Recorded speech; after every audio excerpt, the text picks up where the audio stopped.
السلام عليكم ورحمة الله وبركاته. أهلا بيكم عائلتي الجميلة. أنا دكتور كريم علي وإنت في عالم فكر تاني. انتشر الفترة الأخيرة بوستات عن زيت الكانولا، وناس كتيرة سألتني يا دكتور ده بيقولوا صحي، ده مصرح من الأغذية الأمريكية، ده دكاترة القلب بيقولوا حلو قوي، ده مفيد للقلب والأوعية والشرايين.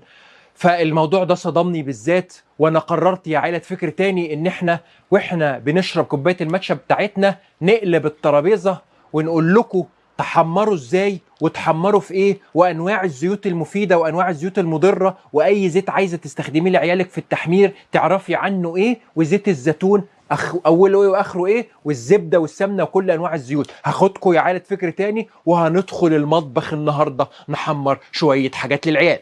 قبل ما ابتدي الحلقه، انتوا مالكم مال شعر؟ سيبوني براحتي. اشمعنى الشباب الطلاينه عاملين شعرهم كده؟ انا منتج محلي بجوده عالميه. فكر تاني، استمعوا واستمتعوا. يلا بينا.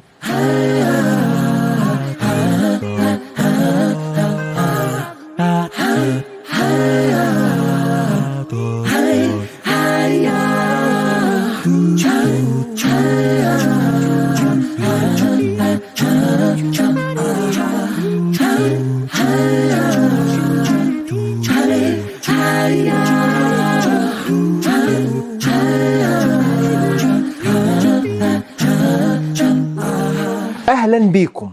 ايه بقى موضوع الزيوت؟ بصوا بقى، الزيوت والسمن والحاجات دي كلها عايزين نستخدمها ونحمر بيها بطريقة آمنة لأن ليها علاقة بالسرطان. أول حاجة، إزاي أقنعونا إن يبقى حاجة كويسة قوي ده زيت مكرر ومكتوب بالخط العريض زيت مكرر، وإحنا نشتري ده زيت مكرر جميل. إزاي أقنعونا إن زيت الكانولا زيت صحي؟ بصوا بقى، تعالوا نجيب الموضوع من الأول. زيت الكانولا ده من بذور اللفت، تمام؟ اول حاجه، هم نفسهم الناس اللي كاتبين البوستات دي كاتبين معدل وراثي. ادي اول حاجه. يبقى يا عيله فكره تاني عشان ما نتوهش من بعض، عايزه تجيبي زيت ما يبقاش فيه الحاجات اللي انا هقول لك عليها دلوقتي. اول حاجه، ما يبقاش معدل وراثي. يعني ايه معدل وراثي يا دكتور؟ يعني لاعبين في الدي ان بتاعه فيدخل الجسم، ايه ده مش خلقه ربنا، ده مين اللي لعب فيه فالجسم يتلخبط؟ انتوا جايبين البتاع ده منين؟ ده مش خلقة ربنا، دي ايه اللعب اللي فيه ده؟ يبوظ حمضك النووي، يجيب لك امراض، يجيب لك سرطانات. معدل وراثي، بيعدلوا القمح عشان يبقى اطول ويبقى فيه قمح اكتر ويستحمل الريح، مش عارف ده عشان المحصول اللي بدل يدي كيلو يدي 100، بدل ما يبقى فيه مطر يبقى مضاد للمطر واتيفر، فبيعدلوا في الوراثه. اي حاجه معدله وراثيه ما تدخلهاش بيتكم. ايه يا دكتور حاجات المعدله الوراثيه؟ الكانولا، الصويا، البذور عباد الشمس، الذره، الحاجات دي معدله وراثيا. عباد الشمس مش قوي، على حسب بقى ناس وناس، بس الاكتر معدل وراثي عشان يدي ملايين البشر بفلوس قليله. يبقى اول حاجه ما يبقاش معدل وراثيا، ادي واحد. تاني حاجة، ما يبقاش مكرر. ده زيت مكرر، زيت نباتي مكرر فرحان بيه. ما تيجي نفهم يعني ايه مكرر، يعني ايه ريفايند. يعني اتغلى في درجة حرارة 200 درجة مئوية لمدة 10 ساعات. روحوا اسألوا من ورايا، لو أنا بجيب لكم يعني علم مهلبية، روحوا اسألوا من ورايا يعني ايه ريفايند. هارفارد نفسها حط لكم الدراسة تحت اللي اتسألت هو الكانولا اللي بتوع القلب بيقولوا ممتاز وكندا بتقول ممتاز. هو على فكرة كانولا يعني كندا اويل، كندا كان واولا اللي هو اويل، فده زيت كندي عشان نبقى عارفين.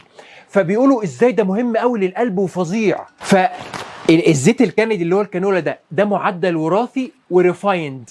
فردوا عليهم قالوا ايه؟ قالوا اللي هي الهارفارد، الرساله اللي مكتوبه تحت دي، قالوا ايه؟ الزيوت انواع، نوع ار بي دي اللي هو ايه؟ الار يعني ريفايند مكرر، والبي اللي هو بليشنج يعني بيغيروا اللون، لان زيت الكانولا ده اصلا لونه اخضر، ازاي بقى اصفر؟ عملوا له بليشنج يعني تغيير اللون.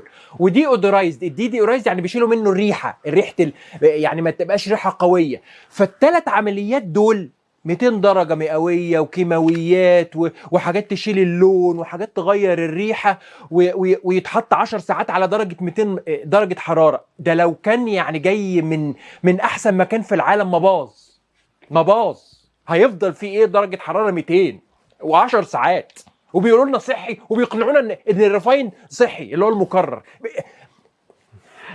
ماذا اقول؟ يبقى إعادة فكر تاني، الحاجة الجي ام او نبعد عنها، زيت مكرر نبعد عنه. هقول لكم الصح ايه في الاخر يعني، مش هتوهكم برضه. طيب يبقى دي حاجه. تالت حاجه السموكينج بوينت، ودي النقطه الثالثه. يعني ايه؟ يعني امتى يتحرق؟ خلي بالكوا الزيت كل لما يستحمل النار اكتر كل ما يبقى صحي. ليه يا دكتور؟ لانه لما يوصل لدرجه الاحتراق بيطلع مواد مسرطنه، بيطلع ترانس فاتس، يعني يتحول من الحراره عاليه الدهون اللي فيه تتحول من مفيده لغير مفيده. فلو مثلا درجه 10 مئويه يبتدي يتحرق، يا نهار ابيض، ده يبقى تحول سرطان، لان احنا بنوصله لدرجه حراره ال100. وهقول لكم حاجه برضو، حته كده في السريع. الزيت اللي انت بتحمري بيه بيغلي، هي دي درجه غليان الزيت؟ لا، درجه غليان الزيت عاليه شويه. انما امال ايه البقى البق دي يا دكتور؟ دي الميه اللي جوه الزيت دي معناها ان درجه الحراره دلوقتي 100. بدل الزيت بقلل احنا النهارده جو مطابخ الصراحه، يعني انا مش حارمكم من حاجه. فلما يبقلل ده معناها ان خلاص وصلنا لدرجه حراره ال100، الميه ابتدت تتبخر، انما الزيت ما بيتبخرش ولا بيعمل سموكينج بوينت في درجه الحراره دي. هقول لكم السموكينج بوينت او درجه الاحتراق بتاع كل حاجه دلوقتي. يبقى نبعد عن اي حاجه مكرره، نبعد عن اي حاجه فيها GMO، نبعد عن اي حاجه تفتح الازازه تشم ريحه زناخه رانسد. ريحه الزناخه دي معناها ايه؟ ايه مشكله الزيوت وانا ليه بكره الزيوت؟ زيوت كتيرة قوي في الطبخ، لان هي اسمها unsaturated، يعني غير مشبعه. يعني غير مشبعه يعني ايه؟ يعني فيها مكان فاضي. المكان الفاضي ده لو دخلوا اكسجين يبقى اتاكسد المركب ده. عشان كده انا بحب الزبده، لان هي صلبه. يعني ايه صلبه؟ يعني ساتيوريتد، يعني ايه ما فيهاش مكان تتاكسد من الاكسجين. حته كده كيمياء. تمام. عشان كده ما بحبش الزيوت الا زيوت معينه هقول لكم عليها دلوقتي. يبقى اللي بيقولوا لنا الكانولا، اقول له طب حضرتك الكانولا ده معدل وراثي؟ يقول لك ما يقدرش ينكر على فكره. الصويا، زيت الصويا معدل وراثي؟ ما يقدرش ينكر على فكره. زيت بذور القطن ده معدل وراثي؟ يقول ما يقدرش ينكر على فكره. خلي بالكم انا بتكلم على التعديل الوراثي، ما بتكلمش على الجلايفوزيت ان هو مرشوش مرشوش لما اتعمى بيستسايد، مبيدات حشريه ومبيدات حشائش اتعمى. انا مش هتكلم عن النقطه دي اساسا لان هي مليانين. طيب يبقى مش GMO، مش معدل وراثي، ما يبقاش مكرر. تالت حاجه ما يبقاش ريحته مزنخه كده. ادي حاجه. نقطه ثانيه بقى عليت فكر تاني، الاوميجا 3 واوميجا 6. واحنا بناكل زيوت ليه وبناكل دهون ليه وبنقول ده مفيد ولا ده مش مفيد ليه؟ عشان في نوعين من الاوميجا في جسمك، اللي هو الاحماض الدهنيه اللي جسمها محتاجها. في 3 و6 و9، اوميجا 3 واوميجا 6 واوميجا 9. اوميجا 9 ده ما بنسمعش عنه كتير لان الجسم بيصنعه، فمش محتاجينه. واخده ليه من بره؟ هو جسم بيصنعه. فهاتوا ده على جنب، ما تاخدش اوميجا 9 لانه انا بعمله، جسم بيعمله. تمام. فاضل لي 6 و3. 3 ده مفيد قوي للقلب وبيمنع الاكسده وبيقلل الالتهابات وبيحمي الجوينتس اللي هي المفاصل وبيحمي القلب وبيغذي المخ وحاجات كتيره قوي بسعادتك. الاوميجا 6 بيزود الالتهابات، بيزود الامراض، بيتعب المفاصل. الا GLO اتكلمنا عليه في حلقه الكلوريلا، ده نوع واحد موجود في الكلوريلا اللي هو الاوميجا 6 النافع. انما دلوقتي كل الزيوت اوميجا 6 ضار.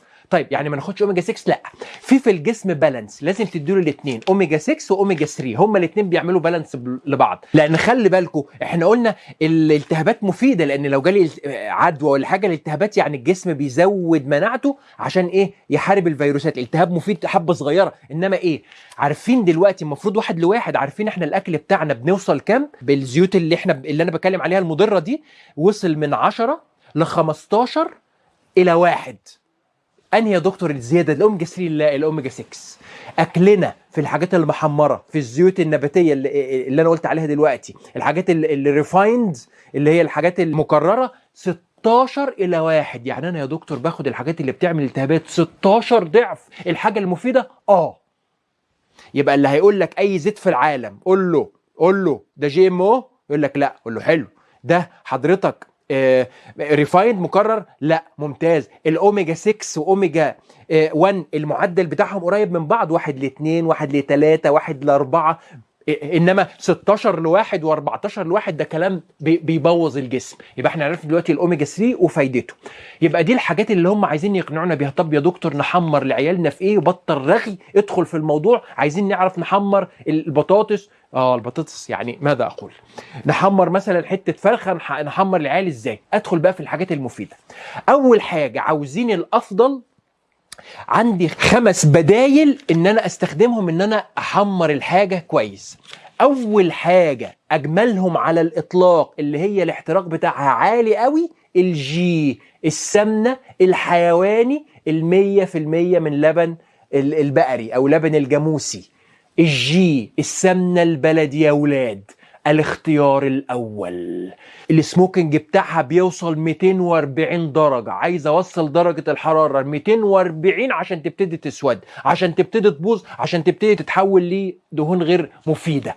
اول حاجه الجي ممتازه وما فيهاش. يا دكتور انت بتقول جايه من اللبن البقري، مش احنا قلنا اللبن البقري عنده مشاكل؟ بس الزبده والسمنه اللاكتوز راح والكازين قل خالص، واي مركب ضار بيروح في طريق انك توصل من اللبن تركيز لغايه ما تاخد الدهنه.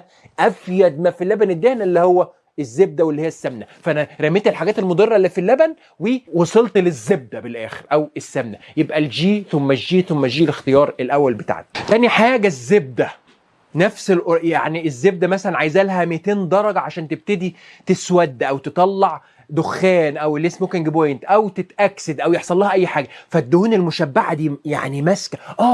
كويس ان انا افتكرت. عارفين منظمه القلب بتقول على زيت الكانولا حلو ليه؟ لان هو ما فيهوش دهون مشبعه وبيقلل امتصاص الكوليسترول. تخيلوا يعني لما دكاتره لسه مقتنعين ان الكوليسترول مضر، احنا بنقول في ايه؟ حد يبعت لهم لينك فكره انا الله يكرمكم، منظمه الصحه العالميه ومنظمه القلب. يعني الكوليسترول اللي انت عايز تمنع امتصاصه تاني والله العظيم ما انا مكمل، انتوا عارفين. ردوا عليهم يا فكره تاني. ارجع بقى للنقطه السمنه الزبده. تالت حاجه زيت الزيتون. يا ما اتسالت ازاي ما بتجيبش سيره الزيتون؟ ده مذكور في القران، ده جميل. صح كلامكم صح. ايه بقى مشكلتي انا مع زيت الزيتون؟ اول حاجه زيت الزيتون الاكسترا فيرجن اويل. وتعالوا نتكلم زي ما انا فهمتكم المكرر يعني ايه اكسترا فيرجن او فيرجن، وليه الكوكونات كويس والاوليف اويل كويس؟ لانه اسمه كولد بريس. يعني ايه؟ يعني مضغوط على البارد. ايه ده؟ يعني ما تحطش على درجه حراره 200 ل 10 ساعات زي المكرر؟ لا، يعني الخير بتاع ربنا لسه موجود فيه. فهمتوا بقى يعني ايه كولد بريس فيرجن واكسترا فيرجن؟ ان خير ربنا لسه موجود، ما تحطش على حراره. جمال الزيت الزيتون، جمال الكوكونات اللي هو جوز الهند، جمال الزبده، ما تحطش على حراره قد كده. يبقى ده كولد بريس على البارد. جوز الهند وزيت الزيتون على البارد. ماشي، زيت الزيتون بنتكلم عليه دلوقتي. زيت الزيتون لو انت لازم عشان توصل درجه حرارته يا دكتور بيتحرق عند ايه؟ عند 170، اقل من السمنه شويه ومن الزبده. 170 يعني درجه حرارته ايه ده؟ يعني عاليه اهو، محترم. بس لو مش اكسترا فيرجن يعني نقي جدا. السموكينج بتقل، ممكن على 120 تلاقيه اتحرق، ومجرد الزيت ما يتحرق انت دخلت في سرطانات مش هتكلم، ما فيهاش كلام. ده يعني كل العالم اعترف خلاص، انا ما بقولش حاجه جديده. ما دام الزيت وصل للسموكينج تحول لسرطانات على طول، والالتهابات والكلام اللي بيبوظ الجسم ده. يبقى انت عايزه اكسترا فيرجن، حاجه يعني خطيره وغالي جدا. تاني حاجه هو مشبع ولا غير مشبع؟ غير مشبع. يعني ممكن يتاكسد ولا لا؟ ممكن. يبقى لما تفتح الازازه وشميت ريحه زنخ ارميه، لو ما شميتش ريحه الزيتون الفريش الجميله من الازازه ما تستخدموش لا على البارد ولا على الساقع وترميه، لانه اتاكسد، لان هو مش مشبع، ففي ذرات اكسجين في هو بيبقى يعني مقفول من غير اكسجين. اول انت ما تبتدي تفتحه ممكن الازازه تقعد عندنا 3 4 شهور. تخيل الزيت واكسجين، انا مش عارف ان هو اتاكسد ولا لا، انا اعرف منين؟ يبقى يعني ده اللي انا يعني بخاف من زيت الزيتون. فانا زيت الزيتون ما احطوش على النار، انا مش عرفني ده سليم ولا مش سليم. ما احطه على سلطه، احطه استفيد منه، احطه على حته لحمه، احطه على ان شاء الله حتى على يعني عيش شوفان واكله. ايه المشكله لو انت مش كيتو؟ تمام. يبقى خلوه معلش عشان خاطري على البارد، معلش يعني بليز خلينا في الزبده والسمنه. تالت حاجه او رابع حاجه بعد يبقى الاوليف اويل، عايزه تحطه على النار اكسترا فيرجن وما تبقى ريحته جميله سليمه فريش. تمام. ادي زيت الزيتون طبعا فايده رهيبه، مش هتكلم، بيحمي القلب والشرايين والمفاصل والمخ وبيقلل الزهايمر وبيخسس وحاجه جميله. زيت الزيتون لن اتكلم عليه، بس دي الملاحظات بتاعتي عليه.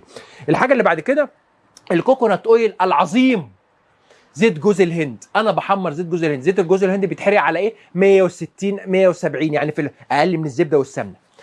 ايه ده؟ طيب ده يعني خلي بالك منه ما يسودش، بس ايه حلاوته؟ في حاجه اسمها لوريك اسيد، ده بيحسن الهضم وبيحسن الميكروبيوم وبيحسن المفاصل وبينشط المخ ومانع بكتيري وفطري وفيروسي. اقول لكم اللوريك اسيد ده فين؟ موجود في لبن الام. فاكرين لما جدتنا لما كان يجي لنا عدوى في عينينا، يا حبيبتي نقطي من لبن البيبي في عينيه الميكروب هيروح. جدتنا الله يرحمهم عارفين ليه؟ لانه لقوا لوريك اسيد في لبن الام، فانتي بكتيريا، فالواد اللي عنده التهاب في عينه يخف. جدتنا الله يرحمهم والله كانوا عارفين كل حاجه. ارجع في الموضوع، يبقى ده اللوريك اسيد. وجمال جوز الهند بيدي طعم على البيض جميل، بيدي طعم في الافوكادو جميل، كيتوجينيك ممتاز، بيزود الطاقه، عمره ما يتحوش دهون في الجسم، حاجه عظيمه. الحاجه الاخيره بقى اللي هي افضلهم واغلاهم الصراحه، الافوكادو اويل. قول له يا دكتور واحنا بناكل افوكادو لما هنجيب زيته؟ حسبي الله ونعم الوكيل. لازم اقول الامانه العلميه، زيت الافوكادو 220 ل 240 درجة حرارة عشان تحرق زيت الافوكادو. 1. 2. زيت الافوكادو معترف به علميا كشفاء للارثرايتس، التهاب المفاصل. طبيا زيت الافوكادو يستخدم لعلاج الارثرايتس اللي هو المفاصل، التهاب المفاصل. طب مش طب بديل، طب بشري. يبقى ما بيتحرقش، معمول على البارد، في دهون ممتازه، من اجمل الدهون اللي على كوكب الارض الدهون اللي موجوده في الافوكادو. بيزود طاقتك، في بوتاسيوم اكتر من الموز باضعاف مضاعفه.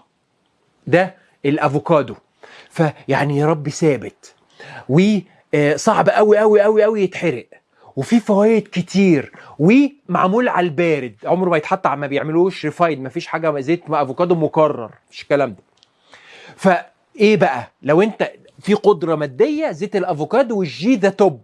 الناس اللي يعني مش قادره كان القدره الماديه، عندنا الزبده وعندنا السمنه، الاثنين دول نستخدمهم، ده للتحمير. دي حاجه. تاني حاجه، عامه اي زيت في العالم تحط فيه حاجه تغطيه كله وتسيبه يغلي، دي مصيبه. احمر بطاطس، ايه تاني بيتحمر في نار؟ البانيه. اي حاجه بقى تتحمر تغطي بيها الزيت كله، دي مصيبه، لانك بتغلي الزيت. بتفضل البروتين درجه حراره عاليه قوي مع دهون بتتحول، حاجه مصيبه. شيلوا المحمرات من حياتنا. امال يعني احمر يعني يا دكتور انت بتعمل ايه؟ انا عندي حته مثلا البيض الصبح، حته بانيه، حته لحمه، حته زبده، طبقه زبده خفيفه واحمر، مش اغطيه بزيت. يعني مش ماذا اقول. شيلوا بقى الحاجات دي، زي ما الحمد لله عادت فكره تاني شالت السكر، شيلوا بقى فكره ان احنا نحمر ونغطي بقى التحمير، ونحمر مره واثنين وثلاثه في نفس الحاجه، ونقول نسبه اخر 30 سنه نسبه السرطانات زادت 40%. ليه؟ اهو من العادات الغريبه اللي احنا اهالينا ما كانوش بيعملوا كده. تمام. ادي حلقه الزيوت، اديكوا انتوا انا اديتكم في حاجه قبل ما اقفل. يعني ايه يا دكتور هيدروجينيتد اويل؟ دهون مهدرجه. لما يجيبوا زيوت نباتيه عايزين يحولوها لسمنه نوع صلب، فيحطوا هيدروجين فتبقى هيدروجينيتد. فالسمنه النباتي، تسمع كلمه سمنه نباتي اجري اجري اجري اجري. سمنه نباتي يعني ايه؟ ده زيوت مهدرجه. المارجرينا، ما اعرفش دي يا رب يطلع اسمها بالعربي كده، اللي هي المارجرينا هنا اللي هي في بلادنا السمنه النباتي، دي اصلا زيت نباتي وحطوا هيدروجين، يعني هم اصلا نباتي طالع عينه، وهم عدلوا في التركيبه بتاعته بقى صلب. فانت مدرك الجسم بيتخلص منه بعد ب 56 يوم. الدهون المهدرجه اللي هي المفروض زيت نباتي، يعني ايه من زيت نباتي ونشف؟ ازاي الزيت ينشف؟ بالهدرجه دي بقى، دي الزيوت المهدرجه اللي انا بتكلم عليها. تمام. فالجسم يقول ايه ده يعني ايه زيت ومش ناشف ده؟ يفضل يفكر ده ايه عقبال ما يتخلص منه 56 يوم. فالله يخليكم، السمنه النباتي دي جريمه والله العظيم. كمان في المستقبل هيقولوا دي جريمه، زي ما اكتشفنا حاجات كتير قوي بيعملوها فينا جريمه. تمام. ادي حلقه التحمير. نطلع بقى من المطبخ، شغلوا الشفاطات.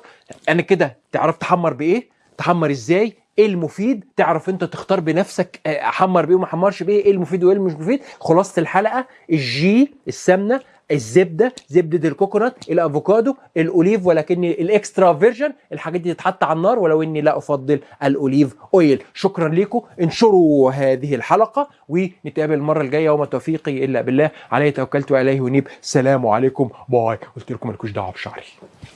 باي.